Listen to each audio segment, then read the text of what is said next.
Welcome to Grant's Rock Warehouse. Tonight we are going to look at Linda Ronstadt. We're going to look at her 1976 album, Hasten Down the Wind, and her 1977 album, Simple Dreams. John the Music Nut is here, so let's go. Talking bands no one talks about. Grant's Rock Warehouse. Welcome to Grant's Rock Warehouse, and I've got John the Music Nut here in the co-captain's chair. We are doing part two, ladies and gentlemen, after 1 year.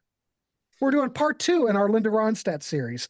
Last year, we looked at Living in the USA and Mad Love, both fine records, according to our reviews. Absolutely. Well worth checking them out. Check out the video. It's down there somewhere in the links.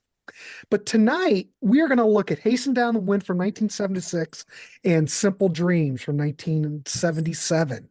So, yeah, Linda Ronstadt. You know, it's been a year. I wanted to do this right after the other one, but John and I are doing a lot of shows, ladies and gentlemen. So, hey, here's part two. At least we're here tonight to do it. So, Hasten Down the Wind.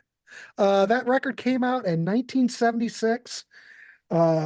Andrew Gold playing guitar. In fact, Andrew Gold's pivotal in her band. I think, wasn't he like the musical director? I think he was. He did a lot with Linda over the middle part of the 70s. And I believe this is the last album that he did with, right, because he embarked on his solo career. So yeah. But he isn't just Lonely Boy. He's not just Lonely Boy, ladies and gentlemen. That's a show in itself. But that's Andrew Gold, Dan Dugmore, steel guitar, which we will talk about Dan because he plays some phenomenal steel parts on these records coming up. Absolutely.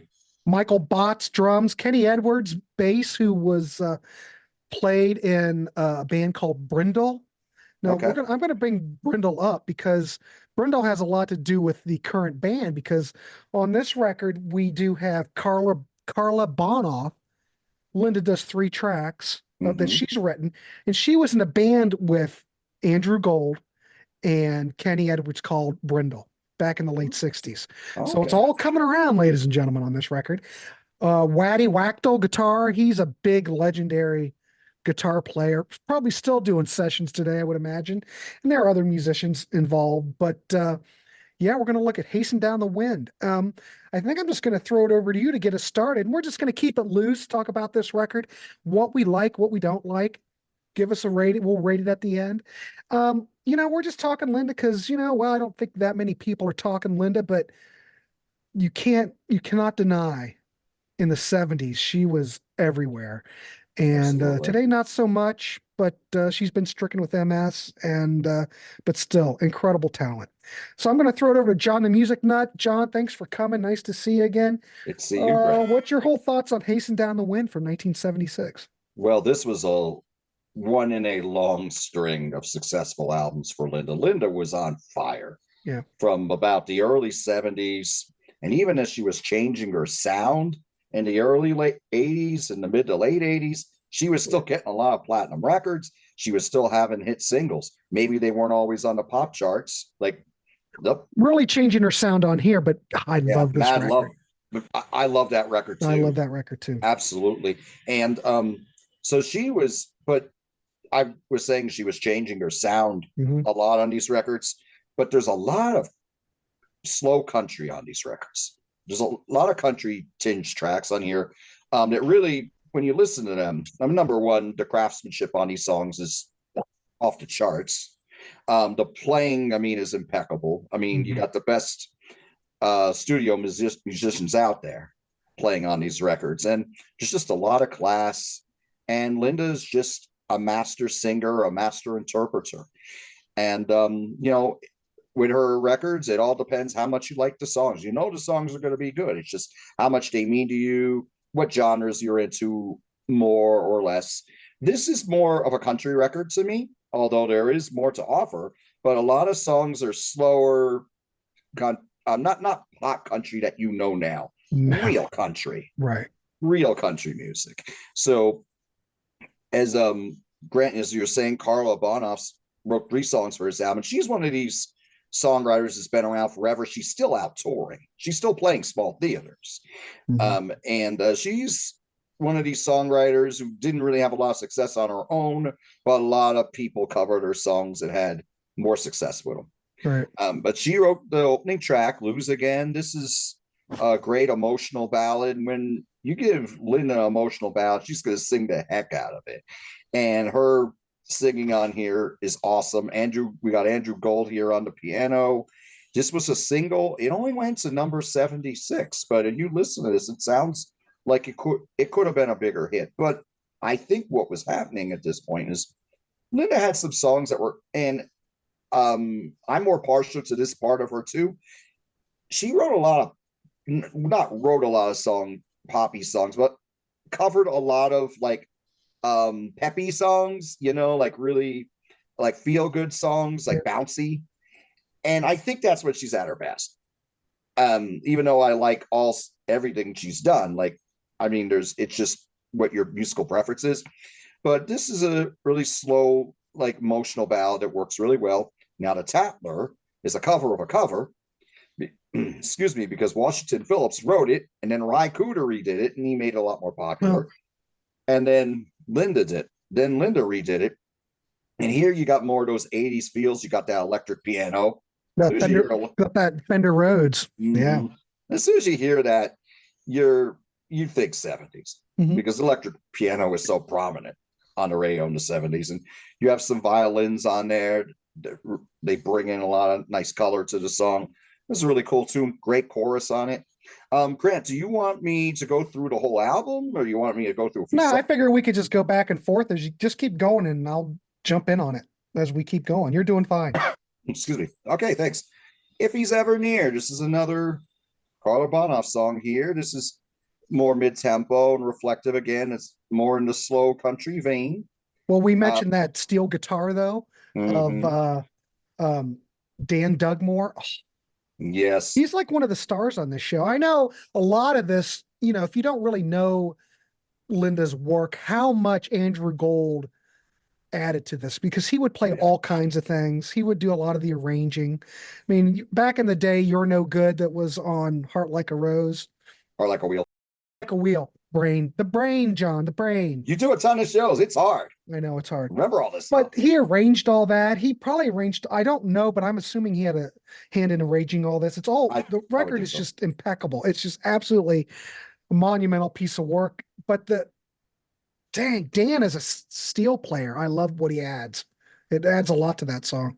Absolutely. And then I like the key change here in that last verse too. That works really well. And we have That'll Be the Day. Buddy Holly song. This got up to number 11 on the pop charts. Country charts number 27. Everybody, this used to get, back in the day, John, this got played all the time. Oh yeah, I remember. And the Buddy Holly version's great in itself, but Linda is able to make it her own, I think. And it was a great, hey, you can't argue with going to number 11 on the charts. So great song. The only rocking thing on this side of the record. That's true. Because after that, we go to Luciento Me Vida, which she had a part in writing. Yeah. Linda co-wrote 3 songs on this album. This was also a single, and it's sung in Spanish. Harmonies on here, wonderful. Yeah. Almost like tearjerker harmonies. They're so well done. It's a beautiful song. Beautiful song, Absolutely. Beautiful arrangement. You remember later on, she did all those albums in Spanish. This is kind of where it kind of all began to some degree. But yeah, I think it's wonderful. And who would have ever thought something like this would have appeared on this record? But it fits right in, It does fit right in. Like she and along with her collaborators, I mean, they were really smart in how they arranged these records and worked with Linda's voice. Because she can sing the phone book. Let's face it. But I mean, this is just so well done. And the next track, our title track here, is she covered a lot of songs by the late great Warren Zevon. Yeah. And we have Hasten Down the Wind. Very melancholy song. This is originally from his self-titled debut album. A breakup song. We have to move on from the relationship kind of song. This she does really well. Like some of hers, sometimes I like the way Warren sings them more, because he had this soul to his voice. I mean, I'm not saying he was as good as maybe not as technically good a singer as Linda was, but he had a great voice and he had this soul to it. And with his voice, I mean, he probably wasn't going to have a lot of hit records. I mean, like a Carla Bonoff or a John Hyatt. They were just master craftspeople. Well, a lot of people covered his stuff. And like you said, Linda covered a lot of it. I think this got a lot of mixed reviews because you mentioned the delivery. A lot of people think that Warren's delivery was much better than how she interprets it. But I think it's great. I think it's like one of the best tracks on the album. It's very deep. Don Henley's doing harmony vocals. That sounds great. Oh yeah. It's just very emotional and very what's the word? Well, no, what do I want to say? Impeccable. I like it quite a bit. So I don't know why people are bitching about it, but I think it's wonderfully done. She makes it her own, you know? She does. Like a lot of the covers that she does, and I think we'll go into this more on the Simple Dreams record. A lot of times, like she tries to make her own. Sometimes she does, and sometimes you're like, Simple Dreams. Yeah. I think sometimes I like the original more, but she does a very good job of it. It depends on the track. Well, that'll be the day. I'd probably rather listen to the Buddy Holly version just because that's the original version. But I'm not gonna, I'll take Linda's version any day. She does a fine job. But yeah. And Warren Zevon, Hasten Down the Wind, I'd probably take Warren's version because it was the original version, yes. But it's for what she does, it's fine. Right. And then the next two tracks have more of a reggae feel to them. We have Rivers of Babylon, which just is very short, but it's a cappella. And she sings with the Melodians on this. And it's, like I said, not only it's like a minute long, but it goes right into Give One Heart, which is a John Hall song. And he was in Orleans, but this song here's got more of a reggae flavor. But it works very well. Oh, I think it's also one of the best songs on the record. I love it. Great guitar break from Andrew Gold on it. No doubt. And I do want to mention, because you mentioned Rivers of Babylon being a cappella. So the background vocals are Andrew Gold, Kenny Edwards, and Linda. They're doing all the backgrounds on it. Okay. And that blend, see, when I hear all the background vocals on Linda's stuff, the voice that really sticks out to me is Kenny Edwards. For some reason, he really sticks out. Andrew Gold and Linda and Kenny, they have a good blend, but still Kenny still kind of dominates it. It's weird, but I like it. It gives them a very distinct sound. Absolutely. I do. We got Try Me Again. This is another piano ballad here. Linda shines like the sun. Her voice soars on this one. Another one co-written by Linda, and this is very good. Another lot of songs on here are slower, and this continues in that vein. And then we get the off-covered Crazy, originally written by Willie Nelson, but the Patsy Cline version is the one that nearly everybody knows. And it's in that same feel. The Patsy Cline one is timeless. This is a good version, but it's Patsy's song. But this was also hit number 6 on the country charts back in 1976. But again, Linda does it justice. She does a very good version of it. Yep. Oh, what else? So Low Down. Down So Low. What did I say? So Low Down? Yeah. I told you, John, my brain today. Bad. Down So Low. What's your thoughts on that? You just got off another chat too. No, I know. We crank them here in the Warehaus and the Contrarians. Contrarians, yeah. So anyways, Down So Low. What do you think of that? Another very good song. That gospel choir on there is fantastic. Yeah. Very mellow. Again, another one led by the wonderful piano work of Andrew Gold on here again. Excellent song. Excellent. Yeah, Andrew Gold is like a jack of all trades. He is. Yeah, one of the more unsung heroes of the music business. I agree. I think he's one of those artists that probably could get some more love. There are some. Rhino has a set of all of his stuff, and it's got a lot of bonus tracks. But and he was signed to Asylum too, just like Linda. They were all related. Right. But he put out, I think, what, 4 albums on Asylum, and that was it. His last one came out like 1981 or 82, and then he just did independent stuff. But really talented guy, really talented. I would suggest anybody to check out this Andrew Gold solo albums because there's some phenomenal stuff on theirs too. It's different than what Linda does, Yes. but still great stuff. Very underrated. I'm just saying. Thought I'd throw that in there. Absolutely. Definitely. Mm-hmm. So we end with Someone to Lay Down Beside Me, which was it was a single. It hit number 42. But this is a great way to end the album. I love how the orchestration here brings a lot of drama to the song.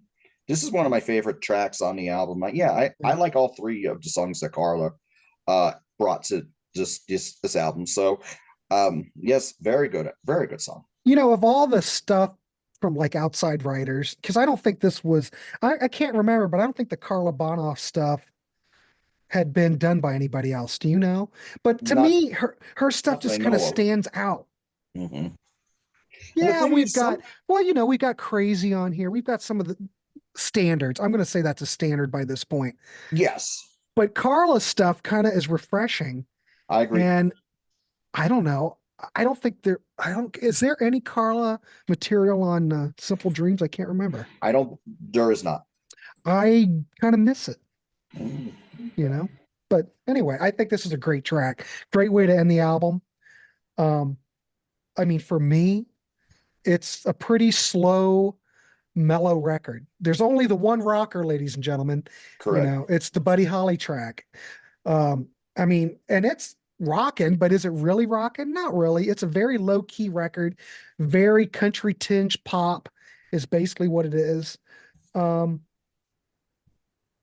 don't know. What would you rate it? What would you give it a rating? It's not exactly in my wheelhouse. I'll give it an 8. Because it's just so well done. I like the more bouncy, peppy songs that Linda does. Yeah. Which gives you an idea how I'm going to rank the next album we're going to talk about. But everything here is just so well done, very well crafted. And the songs are very good. Again, the Carla songs, I think, are the ones that work out the best here. Yeah, I like the Carla tracks. Try Me Again, which I think is a beautiful Ronstadt Gold collaboration. I wish she collaborated more because she doesn't collaborate on anything on Simple Dreams. Correct. And we also don't have Andrew Gold on that, but we're going to get to that. I have to admit, I like Hasten Down the Wind. Love that. I love anything she does when she does Warren Zevon. Some people might not like that, but I do. Just her interpretations, it's different. Maybe it doesn't work 100%, but what I like about it is the fact that she is doing Warren Zevon, which I think is pretty damn bold, because his songwriting, I think, is on another level. He's quirky, kind of out there, but she can bring it in and hone those songs in. So I'll take it. Yeah, I think I almost like I hate to say it. That'll Be the Day's fine. I think I like side 2 much better than side 1. And side 2 is the slower side. Well, there's just something about it, though. Yeah. I can't put my finger on it. Yeah. It's just got great stuff. But so well done. Yeah. Only one hit single here, though. I mean, the album went platinum. And at this time, she was usually going 2 or 3 platinum at this point. And as a matter of fact, she put out her first greatest hits album after this one. That's what they would probably do. Makes sense. And it's her biggest seller to this date, 7 million copies. So what would you rate this? I would give this, I'm thinking of the next record, which I rate this. I'd give it a 7.5, I think. Okay. I could almost give it an 8. But there are certain things, I think the next record's going to fare better. I see the only problem I have with this record, and I really don't have a problem with it. It's a lot of slow tracks. Yes. And I think that Linda's work benefits from having both ballads and some rockers. And we Agreed. get a lot more of that later. It's don't get me wrong, wonderfully done. This is an audiophile favorite. I just have the CD of it, and the CD is just the regular Asylum disc, no anything great.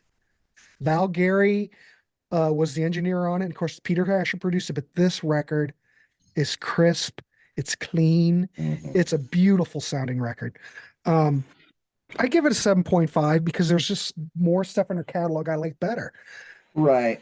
And the thing is, I originally wrote down 7.5, but the more I'm thinking about the record and everything, it's just well done. Maybe it's not in the style that I particularly like by her, but I do appreciate all this. I appreciate all the performances here.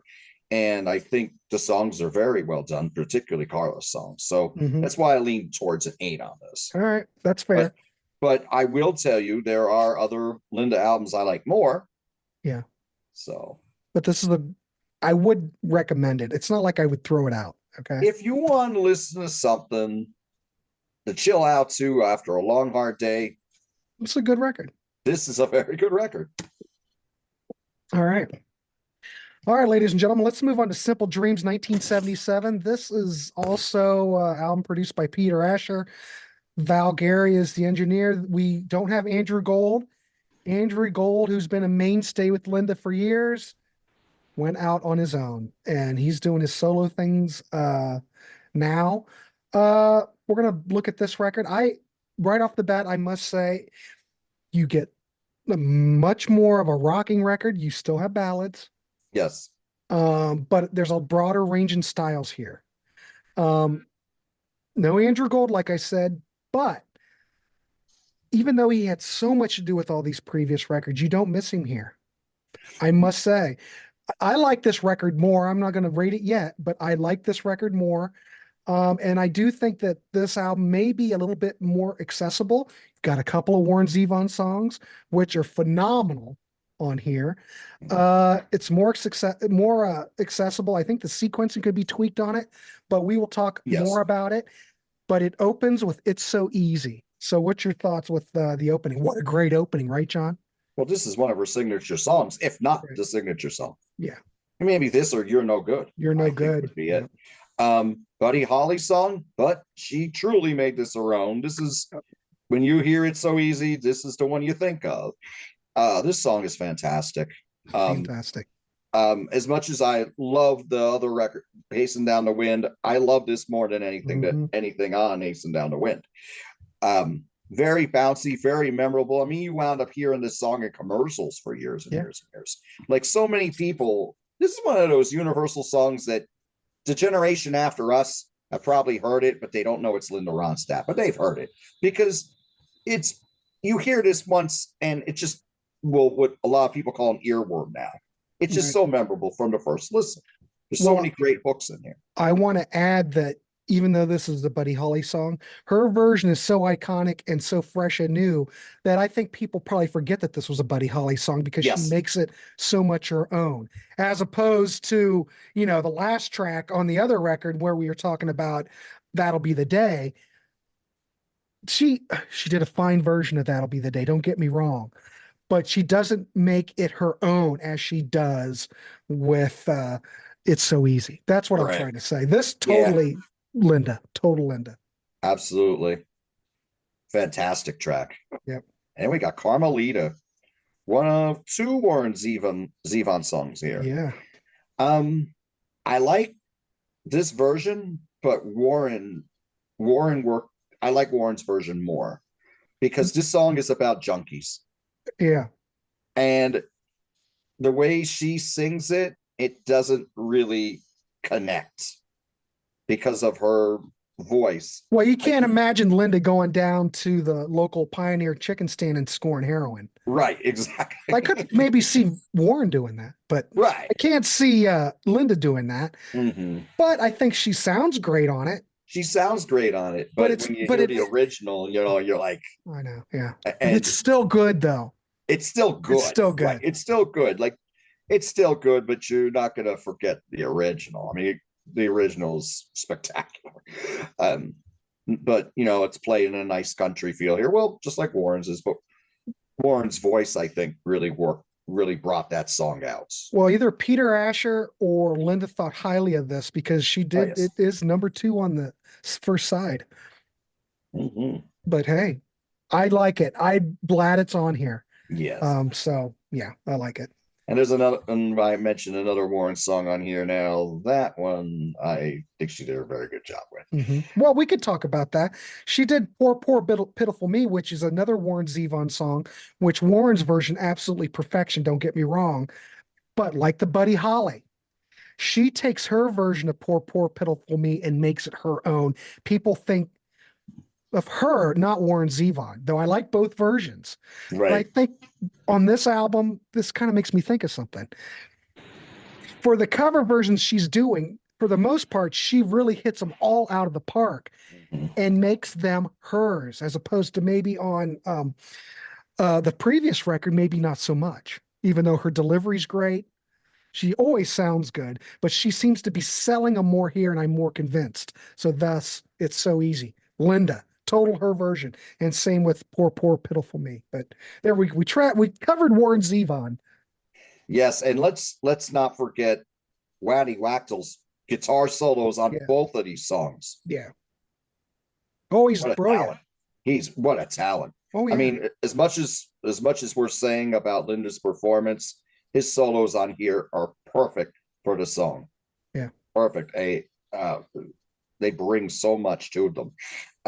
With Poor, Poor, Pitiful Me, I think Warren's version rocks a little harder. It's a little looser. Because the thing about Linda's albums they're very professionally done. Like there's not a note out of place. If you like more grit, you'll like Warren's version a little more, but this is a great version too. Well, Linda's is a little bit more country tinged. Well, yes, and which is what she liked. Right. And so many of her songs charted on the country charts, including songs from this album. But your point where this is everything's perfection, it's a studio creation, so to speak, but everything is perfect, production's perfect, playing's perfect. It's just the way it is. It's that California thing that was going, it's that Asylum Records thing.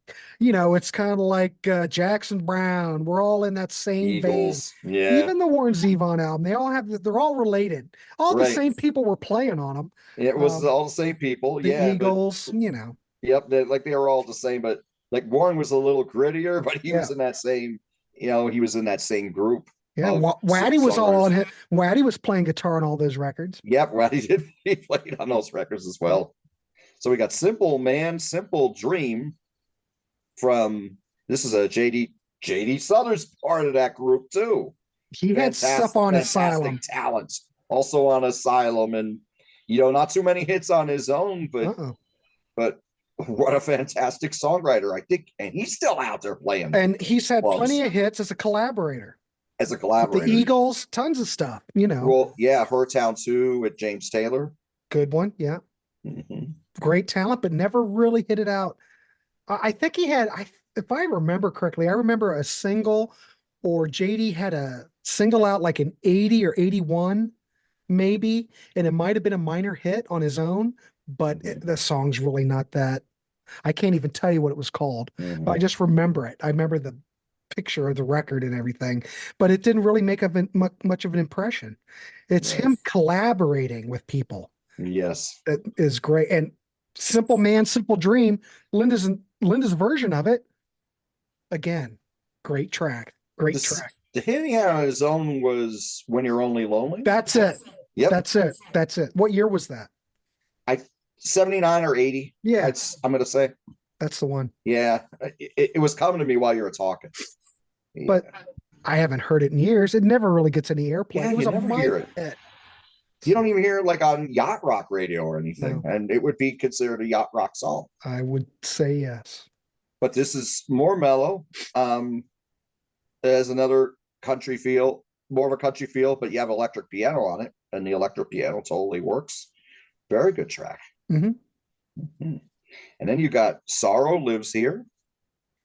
This is mellower. This was written by Eric Kaz, and Linda sings with a lot of expression on this. This is a little more haunting I think, in its arrangement. Oh yeah. This is a very good song.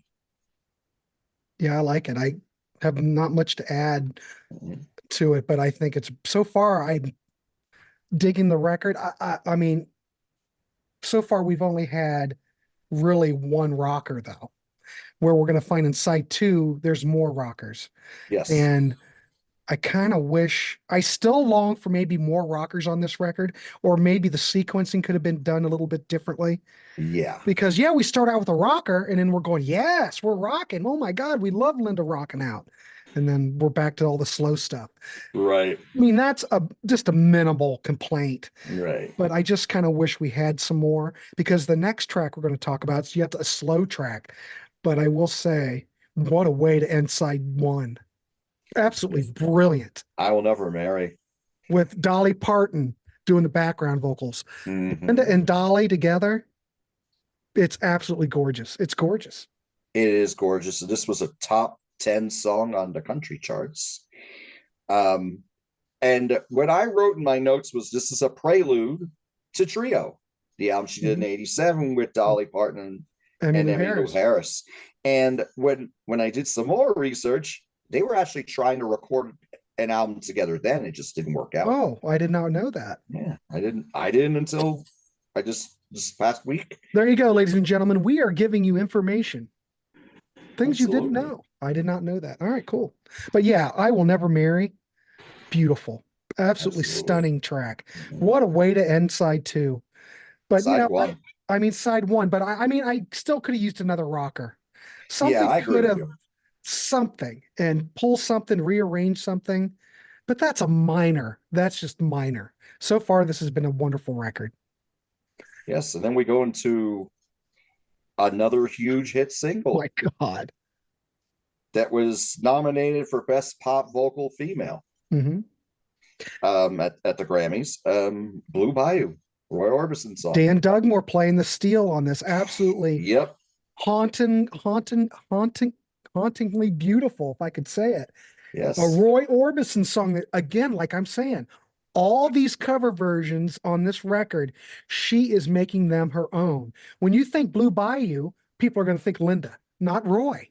Yeah, that's because true. She takes it and makes her own. That's what I like about this record over the previous record. Anyway, Blue Bayou was a big hit, absolutely brilliant. And God, her vocals are absolutely wonderful. Of course they are. Stunning. Yeah. We got Don Grolnock here on electric piano. Yeah. I mean, his work really adds a lot to this track. This was number 3 hit on the Billboard Hot 100, number 3 on the adult contemporary charts, number 2 on the country charts. This was a platinum single. Yeah, it's big. For Linda Ronstadt, it's huge. One of her best. Absolutely. Absolutely. Yeah. Mm-hmm. And then next track is one that we've already discussed. It was Poor, Poor, Pitiful Me. That hit number 31 on the Billboard Hot 100. Mm-hmm.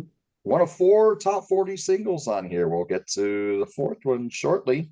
Maybe I'm Right is next.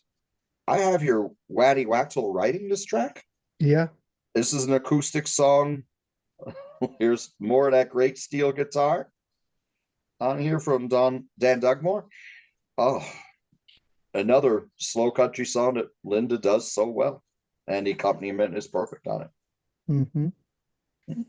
And we get into Tumbling Dice. Which, again, phenomenal job. Rolling Stones. Who knew she'd do Rolling Stones? But my God, I have to say she can do it. And when I listen to this version, she's rocking it. And I think it's wonderful. She makes it her own. She does. She does a very good job with it. This was originally a number 7 hit for the Rolling Stones in 1972 off of Exile Main Street. Yes, she did make this her own, you know. I mean, whether you think it's as good as the originals, up to your I like them both. I like them both. I think the Rolling Stones version's really loose. It's got that gospel choir on it, and I think that's why I prefer that version more. But again, Linda does a great job here as well as all the accompanying musicians. Yeah. Great track. And then we got Old Paint to end the album. Now, you know what I was going to mention? You know what this song, this is predates this artist. But when I listen to it, it reminds me of Lyle Lovett for some reason. I could hear Lyle Lovett singing. Nice. But just the arrangement of it, the background vocals, the feel of it, it totally feels like Lyle Lovett. And I'm just saying, I'm great because almost some of this stuff I could almost hear Lyle sing on this record. Oh my gosh. Like if we go back to I don't know, I will never marry. That kind of reminds me of some Lyle Lovett in that era. He might have been influenced by this stuff, but Old Paint totally reminds me of Lyle Lovett. And I love it. What a way to end the record. Certainly. Yeah, it's a beautiful track. Yes. So we had 4 top 40 hit singles on here. 3 million copies went to #1 on the Billboard 200. Yeah. One of her biggest records for Linda Ronstadt, Simple Dreams. What would you rate this, Grant? Oh, me? I love this record. Yeah, I thought maybe the sequencing could be better. I could use maybe another rock and roller on a little rock and roller on side 1. Right. Okay. Nitpicking. Side 2 is wonderful. Side 1 is wonderful. I would give this record an 8.5. That's how I'd rank it as well. I have it an 8.5. Of the 4 records we've reviewed by Linda, Bad Love is the one that I ranked the highest. I gave that a 9. Yeah, but I liked what she rocked out. Like I liked it that she rocked out. There's a new wave element on this. Yeah. And even though Linda had been around, she's been around. This still sounds very fresh. It does. And some of these tracks I think could have been released yesterday. Well, there's some of these on these other records, like on Simple Dream. I think there's stuff. There's nothing on here that you look at it and go, it's terribly dated or anything. Correct. Because the productions on these records are very strong. I mean, Hasten Down the Wind is absolutely stunning as far as sound quality. This is darn near up there. It has a little bit different tonality. Right. Maybe not quite as open as Hasten Down the Wind, but it's got a lot to it. I think it sounds great.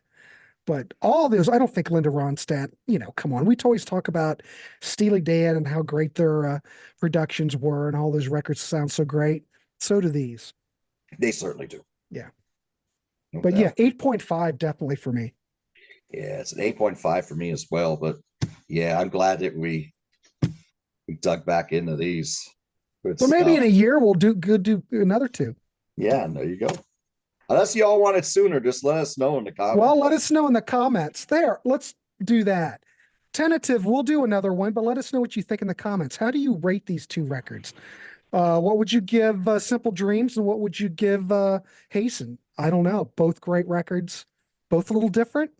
We know this is more rockin', but we do want to hear from you in the chat. So let us know, and we will, as always, I always respond to all these, and we'll see if we can do another one. I don't know. Why not? I'm all game. I'm game. Yeah, I am too. And I'd be interested to read some comments from people who had these albums or heard these albums in real time.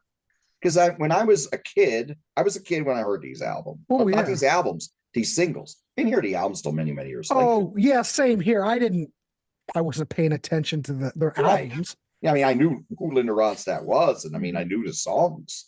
But I mean, I was like 7, 8 years old. I mean, not going out and buying records yet.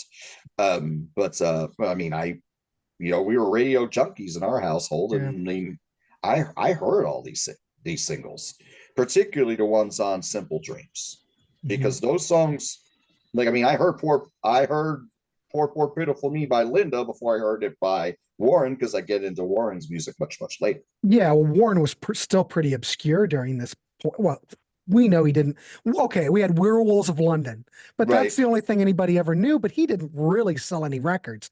He was still very, I don't want to say underground, but still very low key. Cult following. Linda's on a different level, right? With all these other Asylum artists.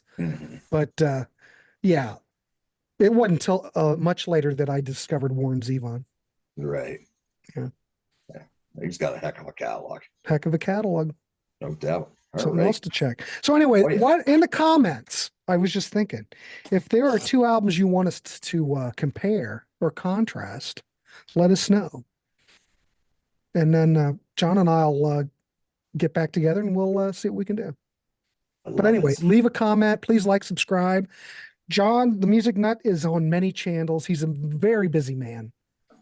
And do you have anything that's coming up that you can plug, or anything coming up that you want people to check out while we're got a couple minutes? Well, if you like to hear me talk about heavy metal and hard rock, I'm a part of 2 series right now. On first one on Tim's Vinyl Confessions, we are reviewing the Y&T catalog at this point, and that series should be running through the end of April. And then if you want to go heavier, since the beginning of the year, on My Music Corner, my friend John Clauser and I have been reviewing the catalog of the fantastic heavy metal band that is Judas Priest. We are right in the smack dab of the 80s albums right now, and that's been a really fun series. We've had a lot of great feedback. We've had a lot of great guests come on and talk about their experiences with Judas Priest and the albums as well. So, I've been doing a lot of stuff. One thing I'd like to give a shout out to, give a plug for, it hasn't come out yet. Okay. But soon on Rock Daydream Nation with our friend Peter Kerr. Our friend Reed Little, Peter Kerr, and I, we talk about the 1984 album Some Tough City from Tony Carey. No way. Oh.